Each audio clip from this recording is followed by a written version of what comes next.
I grew up and witnessed on Miami Beach signs that said, "No Jews, no blacks, no dogs." Those of us in a position to do something about inequality have to do it. Hi, I'm Daryl Dixon, Chief Diversity and Equity Officer for Multnomah County, and welcome to Shout Out. As I go through the county and talk with the employees and meet customers and clients and see the work that we're doing, I get so excited because we're really doing some good work to address issues of diversity and equity and inclusion in the county. And I get so excited when I see it that I want to share with somebody. So welcome to Shout Out. Well, I'm here today with Scott Taylor. He's the Director of the Department of Community Justice in Multnomah County. And to get us started, Scott, would you just tell us a little bit about your role and responsibilities in the county? Yeah, as the Director of the Department of Community Justice, we have adult and juvenile probation, adult parole, run the Juvenile Detention Center, and take care of the recog and the early release from the adult system for the courts. And we supervise on any given day roughly 10,000 people. You know, a few weeks ago, we were in a meeting with the directors, and you got the opportunity to share your strategic plan for your department. And I was particularly interested in the portion that dealt with juvenile crime prevention. And I wanted to take this opportunity to share with the community and the employees of Multnomah County a bit about that plan. Right. So to get started, the first question I have for you is, why is there a need for a strategic plan to address juvenile crime prevention? Well, I think juvenile crime prevention is essential in our community because if we don't address the juvenile crime, we then have later adult crime. And because it's a business we're in, protecting the community and community safety, we think the greatest community safety comes from changing people's behavior and doing something different. And as the Cheshire Cat said in Alice in Wonderland, if you don't know where you're going, anywhere is fine. And when you get to a fork in the road, take it.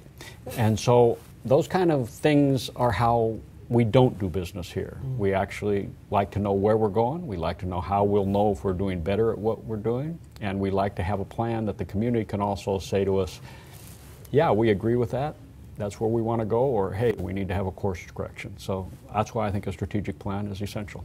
You've mentioned the word community a few times. So who was involved in the development of the strategic plan?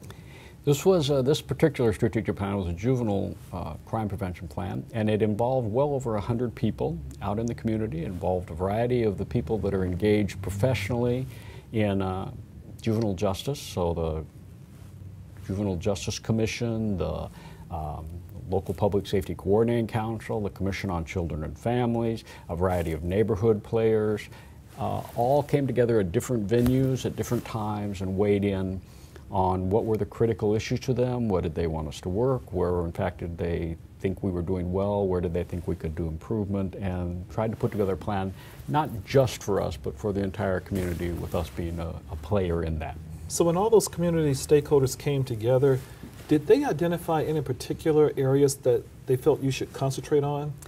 Yeah, I think there's a whole myriad of events and things we can work on, but it really comes down to about 4 key ones they felt, and one was employment, education, the whole idea of safe communities. If you don't feel safe every day and where you are, it affects your whole ability to live and work.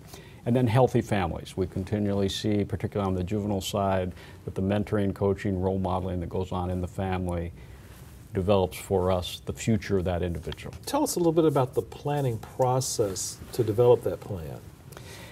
I think when you're going to do this kind of work, it takes both the engagement of the community, it takes engagement of a variety of the folks who do this work both professionally and out of passion, local passion and caring. It also takes the ability to know, look at the data, look at the ongoing plans you already have, look at the risk assessments that you might have of how and who should you be focusing on. And then things like the census data, recidivism, school completion rates, location of prevention services, all those things to say how are we currently structured and how might we be structured better or located better to address that population or those needs. And this plan is all about prevention. So are there any factors that you use to help identify youth that are more susceptible to entering the juvenile justice system? Yeah, when we look at it, we've reached an era in criminal justice, where we now have a variety of tools we can use to begin to identify what we call criminogenic factors, which are really criminal risk factors that are in fact changeable. So it's not things like age at first commitment or any of that. It is more flexible, changeable things. And so we look at things like antisocial behaviors, who you hang out with. So what your mother used to say, I don't want you hanging out with those folks, hang out with those folks. So who are you hanging out with? Your whole education, are you engaged in school or not? Are you staying there because of the amount of time in a youth's life that school and the positive social role modeling that can go on there? And then dysfunctional family or functioning family. Is it in fact, do the parents have the skill set and the frame to in fact know what to do in certain situations that might be more constructive or not? When we look at our youth of color, do you see any trends that concern you, or any trends, period? There are trends that we've seen for years and years and years, and I think around the nation, communities are trying to figure out how to deal with it. If we looked at the most recent report by the Urban League, you'd see that this whole area is a national trend. So in Portland, what we see, in Multnomah County, what we see is that youth of color are 6 times as likely as white kids to end up in the criminal justice system. And that means that they are much more likely to end up in a juvenile prison. And we have a whole ratio that we can do statistically, and when we look at that and chart that over time, we see ebbs and flows in that. And what we want to see is the more and more equitable treatment and more a ratio that says it's tied more to what you did than who you may be. Well, when you explored the solutions to this overrepresentation of our youth of color, did any strategic themes emerge out of that? Things that came up really were connection to the community, and where are we in the connection to the community, and are we connected, and is the youth connected, and what might that mean in trying to address more effectively how do we give these youth a different path to take. Empowering families. So again, how do we work with families so they have both the ability and we allow them to have the authority to engage and do things with youth that right now we may have systemic things that keep that from happening. And then because a number of social service and non-social service people are engaged with the variety of these youth and their families, are we communicating? Are we working together, and do we have a common direction and goal, and are we coordinating our activities? And could we do better at that? Those things kept popping up in a variety of different ways, but those themes really popped up. Do you foresee any barriers to the success of your strategic plan? There are gaps in our knowledge. There are, particularly in a budgetary environment, there are restrictions and limitations in the resources available. And anytime you're going to spend more somewhere or focus more, something else you're going to move away from. And all of those things, and then the institutionalization of certain practices and policies are always there, and some of them are not easily identified till you're partway in. And so we keep trying to identify what do we unintentionally have in place that we need to address. And then I'm pleased or excited because I also find a lot of the movement and a lot of the dialogue is going the same way as our department was already heading. We have done work in our own department around a strategic plan for the entire department, both adult and juvenile, and where are we going. And a lot of the things that came up in this nicely complemented some of the decisions we were making about where we wanted to go, how we wanted to do business differently, how we wanted to engage the community, things like that. So while there are still gaps and barriers that we're trying to identify, there's also a great deal of hope, and we've had some success in the past at targeting specific activities that help shrink that gap and bring the populations more into alignment.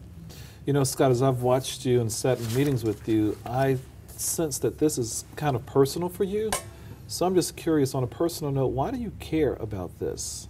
Not just professionally, but personally. Personally, I think that we have an obligation, particularly because I am a professional in this business, and I take it very serious. We have an obligation to make justice something that people believe in, and the justice system something that everybody trusts and feels that they will be treated equitably, they'll be heard, and that they have the ability, not based on the color of their skin, but based on what they did to actually be treated equitably. And until we do that, we take away from the power and the authority of actually protecting the community. If people don't trust us, if they're not engaged with us because they don't think we know how to treat people equitably, then we lack the full justice I believe in, and I think we're here to try and make happen. Well, thank you, Scott. I appreciate you taking the time to come on Shout Out. And if our viewers wanted to get more information about your strategic plan, how can they do that? It's on our website, on the Department of Community Justice's website, so you can go on there. There's a link for that, and we'll also provide it to you so that you can put it on your website so people will be able to come in and download it if they so wish. All right. Well, thank you. Appreciate it. Thank you. Well, I hope you enjoyed that episode of Shout Out. If you know of any good things that are going on in the county, then call us at the number on the screen, because who knows, maybe you'll get a shout out.